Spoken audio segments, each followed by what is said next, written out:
আসসালামু আলাইকুম, good morning guys. কি অবস্থা, কি খবর সবার? তো আজকে অনেক সকাল সকাল উঠে ঘর থেকে বের হয়ে গেলাম, প্রায় 8টার দিকে বের হচ্ছি। আজকে এত সকালে উঠে আমি যাব হচ্ছে যে টাউনে আমার মামার সাথে। টাউনে যাওয়ার জন্য এক্সাক্ট কোনো কারণ না, অনেক বেশি কাজ আছে, মানে অনেকগুলা কাজ আছে, তাই সবগুলা করার জন্যই যাচ্ছি। মূলত আমার কাজে না, আমার মামার কাজে যাচ্ছি। আর আমার ওইখানে একটা ছোটখাটো কাজ আছে, ওইটা হচ্ছে যে আমার আপুরে একটা চশমা বানাইতে হবে, ওই চশমাটা বানাবো। এটা ছাড়া আমার আর কোনো পার্সোনাল কাজ নাই, বাকি সব আমার মামার কাজ। আমার মামা যে কি কাজে যাচ্ছে এক্স্যাক্টলি আমি সব জানি না, আমি শুধু একটা দুইটাই জানি। ফার্স্ট অফ অল হচ্ছে যে আমরা যাবো হচ্ছে যে ইবনে সিনা, তো আমার মামার কিছু পরীক্ষা আছে, ওইগুলা করবে। ওইখান থেকে যাবো হচ্ছে নিউ মার্কেটের দুইটা পাঞ্জাবি নিবে আমার মামার ছেলেদের জন্য। তো প্রথমে আমরা ইবনে সিনাতে চলে আসলাম, আমার মামার এখানে কয়েক রকমের পরীক্ষা ছিল। তো প্রথমে যা খালি পেটের যে পরীক্ষাগুলা ছিল এইসব পরীক্ষা করে ফেললাম। আমার মামা বাসায় থেকেও কিছু খেয়ে আসি না, আমারও হালকা পাতলা ক্ষুধা লাগছিল। পরীক্ষা টরীক্ষা করে আমরা খেতে চলে গেলাম হোটেলে। তো হোটেলে চাটা খেয়ে আবার হসপিটালে চলে আসলাম, এসে আরেকটা পরীক্ষা ছিল, ওই পরীক্ষাটাও করে ফেললো। ফার্স্টে পরীক্ষা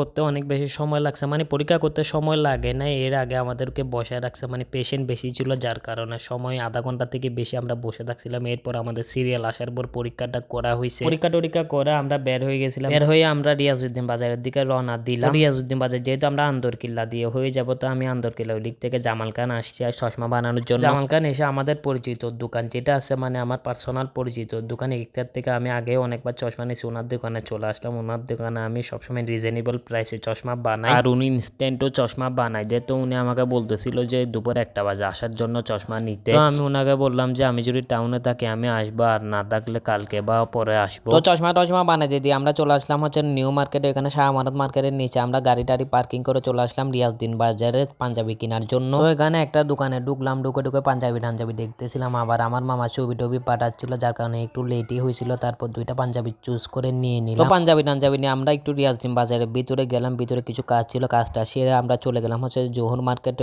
জোহর মার্কেটে এখানে গিয়ে আমরা প্যান্ট ট্যান্ট দেখতেছিলাম, আমার মামা প্যান্ট নিবে তাই এখানে আসলাম। এখান থেকে যদি আপনি দেখে শুনে প্যান্ট নিতে পারেন আপনি টপ নচ প্যান্ট পাবেন। তো প্যান্ট ট্যান্ট নিয়ে আমরা বের হয়ে একটা দোকানে গেলাম, ওখানে গিয়ে সিঙ্গারা টিঙ্গারা খাইলাম। দুপুরবেলা তেমন কিছু খাইতে ইচ্ছা করতেছিল না, তারপরেও মামা বলছিল তাই খাইলাম। তো এখান থেকে হেঁটে আমরা বের হয়ে গেলাম। আমাদের এখন গন্তব্য হচ্ছে যে দেওয়ানহাট আমার আরেকটা মামার সাথে দেখা করতে যাবে। আমরা কোতোয়ালি দিয়ে টাইগার বাস দিয়ে বের হয়ে দেওয়ানহাটে চলে যাইতে পারবো। আমরা দেওয়ানহাটে এসে মামার অফিসে গেলাম, ওইখানে আমার মামারা কথা বলতেছিল, আমি তাই বাইরে দাঁড়াইছিলাম। দেওয়ানহাট থেকে কথাবার্তা সেরে আমরা আবার চলে যাচ্ছি হচ্ছে নিউ মার্কেট থেকে আমরা যাবো হচ্ছে জুবলি রুটে। ওইখানে আমার আরেকটা মামা আসবে, ওরা নাকি সোফা টোফা নিবে, তাই সোফা না বেসিক্যালি নিব হচ্ছে যে সোফার ফোমটা, সোফা বানাইতে দিব হচ্ছে যে বলিরহাট থেকে। রিয়াজউদ্দিন বাজারে আসি, আমি একটু রিয়াজউদ্দিন বাজারের ভিতরে ঢুকছিলাম, আর আমার মামা বাইক নিয়ে জুবলি রুট চলে গেছিল। এরপর আমি হেঁটে হেঁটে আবার জুবলি রুটের ওইখানে ফোমের দোকানে আসলাম। আমি বারবার রিয়াজউদ্দিন বাজার আর নিউ মার্কেট ওয়ার্ডটা মিলাই ফেলতেছিলাম। তো ফোমটা কিনে আমরা একটা বাংলা হোটেলে গিয়ে ভাত খেয়ে নিলাম। ভাত খেয়ে আমার যে মামাটার সাথে আমি শহরে আসছিলাম, উনি আরেকটা জায়গায় চলে গেছে, আর যে মামাটা ফোম কেনার জন্য আসছিল আমি ওনার সাথে বলিরহাট যাচ্ছিলাম, আর উনি আমাকে এত পেঁচায়